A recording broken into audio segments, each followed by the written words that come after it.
पीढ़ी दर पीढ़ी ये ज्ञान आगे चलता रहे। तो जब आगे चलता रहे इतना बड़ा भारतवर्ष,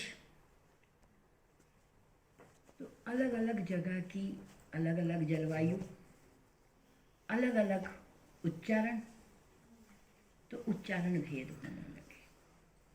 कहीं कहीं संख्या भेद होने लगे, कहीं कहीं क्रम भेद होने लगे। तो सब लोगों ने अपने अपने एक तरह के जो उनके परिवार की जहाँ जहाँ पहुँच थी वहाँ वहाँ के संकलन हो गए, जिसको आज की भाषा में हम घराना कह सकते हैं। सबके अपनी अपनी तरह के संकलन बन गए।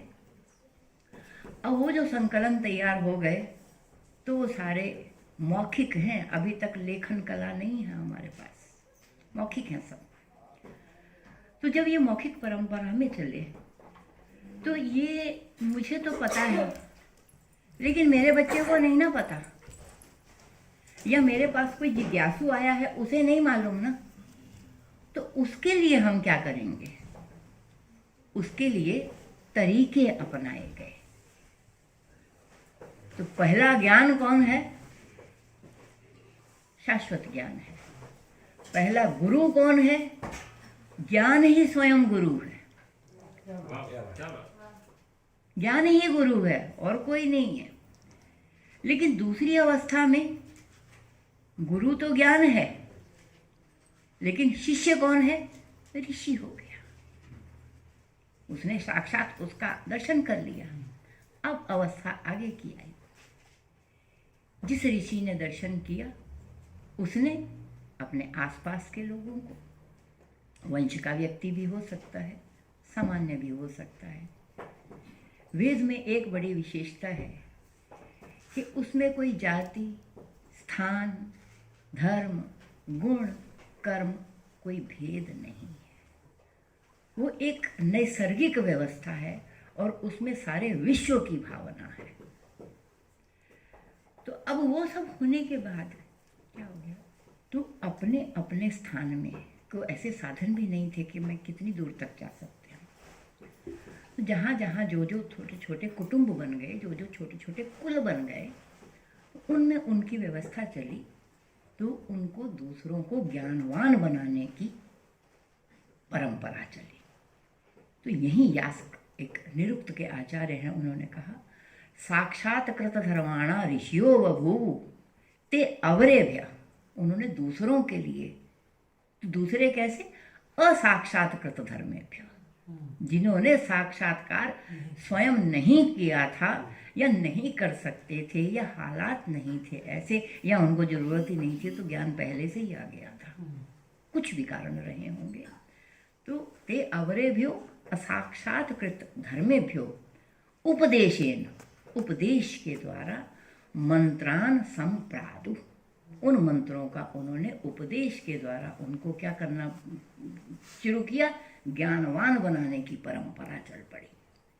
तो ये स्थिति थी जब शिक्षक और शिष्य का प्रादुर्भाव हुआ इस परंपरा का।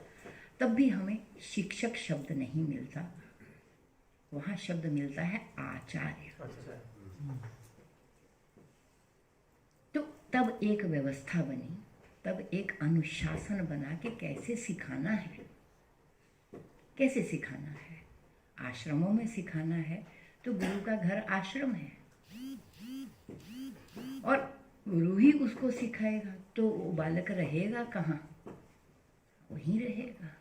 रोज अगर कहीं अपने घर जाएगा आएगा तो टाइम वेस्ट होगा। तो इस तरह की एक व्यवस्था चली सीखने सिखाने की, जो आप उस परंपरा से आए हैं, उसको कहा गया बाद में गुरुकुल परंपरा। हमारे यहाँ आचार्य कुल परंपरा कहलाती थी। उसके भी नियम निर्धारित हो गए। उसके नियम निर्धारित हो गए कि इतने वर्ष पढ़ लिया जाएगा बालक को, इतने वर्ष तक पढ़ाया जाएगा, इतने वर्ष बाद उसको समाज में आएगा। तो दो तरह की व्यवस्थाएं चल पड़ी। एक तो आश्रम व्यवस्था चल पड़ी और एक नियम बन गए विद्यादान के, विद्याध्ययन के। तो जो नियम बने जो नियम बने तो उसमें जो आश्रम व्यवस्था हुई तो उसमें क्या कहा, कल भी बात हो रही थी, जन्मना जायते क्षुद्र, जन्म से सब व्यक्ति एक जैसे होते हैं, संस्कारात द्विज उच्यते, तो जैसे जैसे जिसका संस्कार होता जाएगा वो वैसे वैसे जो है वो उन्नत होता चला जाएगा। तो संस्कार कितने होने चाहिए, जन्म से लेकर के मृत्यु पर्यंत इतना बड़ा जीवन, सबसे बड़ी आयु लगभग मनुष्य की ही है। 116 साल की आयु मानता है वेद। तो 116 साल की आयु ये आजकल की तो बात नहीं है, उसको अगर व्यवस्थित नहीं करेंगे तो इतना बड़ा जीवन जीना बहुत मुश्किल है। 12 साल में ही बच्चा फ्रस्ट्रेट हो जाता है, 10वीं में थोड़े नंबर आए जाकर के सुसाइड कर आता है। क्यों? क्योंकि हमने उस व्यवस्था को फॉलो नहीं करा। ये बात है। तो उस आश्रम में पहला जो स्थिति हुई वो हो गई ब्रह्मचर्य आश्रम की, दूसरी व्यवस्था है वो गृहस्थ आश्रम की, तीसरी व्यवस्था है वानप्रस्थ आश्रम की, चौथी अवस्था है संन्यास आश्रम की। तो ये 4 आश्रम बने। तो ब्रह्मचर्य, ब्रह्म शब्द अब कहाँ से आ गया? अभी तक तो वेद वेद था, अभी तक तो मंत्र मंत्र था, ये ब्रह्म ब्रह्म कहाँ से आ गया? वेरी फनी, ये कहाँ से आ गया? जो जो मंत्र थे, जिन लोगों ने जिनको सिखाए उनको आते थे। एक जब 2, 3, 4 जनरेशन गैप आया तो मंत्रों के अर्थ जो है वो गायब होने लगे। कुछ विकासवादी लोग ऐसा भी कहने लगे, अनर्थ का ही मंत्र, इन मंत्रों के कोई अर्थ नहीं होते, तो ऐसे रटी जा रहे हैं हम तोते तोते। ये भी धारण, देखो सब तरह का विचार आता है, सब तरह का विचार सोचना है, हमें विचार करना है। तो उस समय इन मंत्रों को, अब हम यज्ञ भी आ गए इस समय, यज्ञों में भी मैंने बताया कि चारों लोग जो हैं वो बैठ करके, चारों वेदों के जानकार, और वो बैठ के यज्ञ परफॉर्म करेंगे। ये ब्रह्म कहते हैं यज्ञ को, वेद में ब्रह्म कहते हैं यज्ञ को। तो जो यज्ञ करवाएगा वो क्या हो जाएगा? ब्राह्मण हो जाएगा। ब्रह्म कहते हैं ज्ञान को, जो उन मंत्रों को जानेगा, जो ये त्रयी विद्या को जानेगा। ये त्रयी विद्या क्या है? ब्रह्म है, ज्ञान है। ब्रह्म ज्ञान का वाचक शब्द है, और जो ज्ञान का वाचक शब्द अगर इम्प्लीमेंट हो रहा है तो वो यज्ञ का वाचक भी ब्रह्म है। जैसे आप और मैंने धतूरे और उसमें स्वर्ण में कहा था, तो यहाँ एक ब्रह्म शब्द जो है वो ज्ञान का वाचक है, दूसरा ब्रह्म शब्द जो है वो यज्ञ का वाचक है। तो अब यज्ञों में किन मंत्रों का कैसे प्रयोग करें,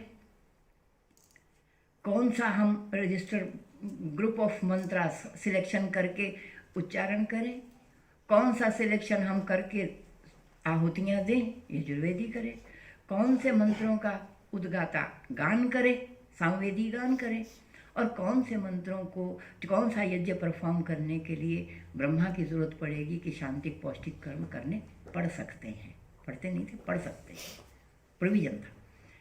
तो इन सबों को बताने वाले और यज्ञ विज्ञान को बताने वाले जो ग्रंथ रचे गए, एक साहित्य है, दूसरा ये सेकंड स्टेज का साहित्य है, उसको कहा गया ब्राह्मण ग्रंथ। तो ब्राह्मण किसी जाति का सूचक नहीं है, ब्राह्मण किसी वर्ग विशेष का सूचक नहीं है। ब्रह्म क्योंकि ज्ञान का वाचक है, ब्रह्म क्योंकि यज्ञ का वाचक है, तो अब जो यज्ञ का काम करेंगे वो सब ब्राह्मण ही कहलाएंगे। आज भी जो दवाइयाँ देता है वो डॉक्टर ही कहलाता है। तो अपने कर्म के आधार पर वो क्या हो गया, वो ब्रह्म का काम कर रहे हैं, इसलिए ब्राह्मण है। तो ये सारे ग्रंथ रचे गए। तो जो ओरल रजिस्टर तैयार हुए थे उसी तरह से ओरल रजिस्टर जो है ये ब्राह्मण ग्रंथ भी रचे गए। और एक सही सटीक भाषा में कहें तो ब्राह्मण ग्रंथ जो हैं वो वेदों के इन तीनों तरह के मंत्रों के एक्सप्लेनेशंस हैं, व्याख्याएं हैं।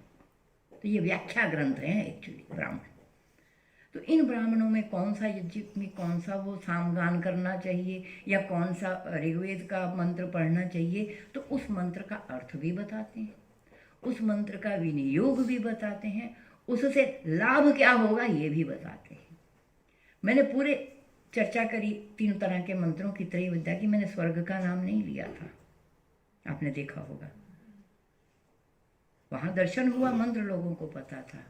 जीवे में शरदा शतम वाला सिद्धांत था। खाओ पियो, पंजाब में आज भी कहते हैं खाओ पियो मौज करो मित्रों, दिल ना किसी का दुखायो जी, किसी को कष्ट नहीं देना, खाओ पियो मौज करो। तो ये खाओ पियो मौज करो का ये कंसेप्ट वेद में है। वहाँ कोई स्वर्ग नहीं है उस समय तक चिंतन में, ना कोई नर्क है। इतना पता है कि कोई तत्व है ऊपर, लेकिन हम उसको अटेन करेंगे कैसे करेंगे इसका कोई।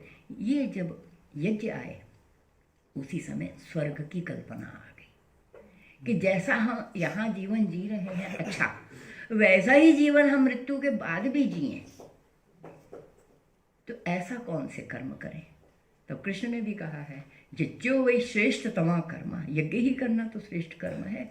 यज्ञमय जीवन जियो, मंत्रों का उच्चारण करो, एक तो परंपरा चलती रहेगी और इसी के माध्यम से ज्ञान जो है वो बढ़ता रहेगा, समाज में ज्ञानवान रहेंगे सब, तो शिष्ट समाज रहेगा। तो उस समय कहा स्वर्ग कामो ज्योतिष्टोमेन सचेत, जिसको स्वर्ग की कामना ज्योतिष्टोम यज्ञ कर ले, जिसको अन्न की कामना है वाजपेय यज्ञ कर ले, जिसको पुत्र की कामना है पुत्रेष्टि यज्ञ कर ले, जिसको राजा को राज्य की कामना है वाजपेय यज्ञ में राजा अत्रस हुए थे, राज्य का राज्याभिषेक होता था। तो ये सारे जो हैं उस समय सोसाइटी अब बनने लगी, लोग भी ज़्यादा हो गए। 2 लोग जहाँ रहते हैं आपस में कोई व्यवस्था की जरूरत नहीं होती, ऑटोमेटिक व्यवस्था होती है। लेकिन जहाँ 50 हो जाते हैं वहाँ व्यवस्था बैठानी पड़ती है। तो वो व्यवस्था बिठाने के लिए जो नियम बने समाज के, सबसे छोटा यूनिट उसमें कौन है? सबसे पहला नियम क्या है? मैं खुद। सबसे छोटा यूनिट जो है वो समाज का स्वयं है। तो वेद कहता है पहले स्वयं का जो है वो उत्थान होना चाहिए, खुद को स्वयं को पहले शिष्ट होना चाहिए, सबको स्वयं को ज्ञानवान होना चाहिए। उसके बाद यूनिट कौन है? परिवार। उसके बाद यूनिट कौन है? मेरा गली मोहल्ला। उसके बाद का यूनिट क्या बनता है? ग्राम। ग्राम के बाद यूनिट क्या बनता है? कस्बा, शहर, जो भी जिला बनता है। उसके बाद यूनिट क्या बन जाएगी? स्टेट। उसके बाद यूनिट क्या बन जाएगा? नेशन। उसके बाद यूनिट क्या बनेगा? विश्व। ये विश्व की कल्पना वेद करता है, जिसमें कि पूरा यूनिवर्स आता है। विश्व में सिर्फ भूभाग नहीं है, वो विश्व में समस्त ब्रह्मांड की कल्पना करता है। यहाँ के लोग ऐसे, वहाँ के लोग ऐसे, यहाँ के लोग ये पहनते हैं तो हमें सूटी यहाँ ये कर रहा। कल मैं आई थी तो कोट वोट सब पहन के आई थी, तो वहाँ वही चल रहा है ना। जहाँ की जलवायु वैसी है वहाँ का वैसा ही रहन सहन होगा। और जहाँ जो बोलते हैं तो वो भाषा, वो डायलेक्ट में कुछ अपने तरह का एक्सेंट आ जाएगा। तो वो जो एक्सेंट आ जाएगा फिर वो कहते हैं नाना भाषा विवाच से यत्र विश्व भवति एक नीरम। तो मैं उस समाज की कल्पना करता हूँ। ऋषि कहते हैं नाना भाषा विवाचसम, हम नाना तरह की भाषाएं कहते हैं। भाष माने टू स्पीक, नाना तरह से बोलते हुए हम एक ऐसे बंधुत्व की भावना से रहते कि सारा विश्व यहाँ एक घोंसले की तरह हो जाता है। यत्र विश्व भवति एक नीड़म, एक नीड़ की तरह हो जाता है। नीड़ मीन्स नेस्ट, घोंसला। तो ऐसे रहने के समाज की कल्पना करते हुए उस यज्ञ में, वो यज्ञ सब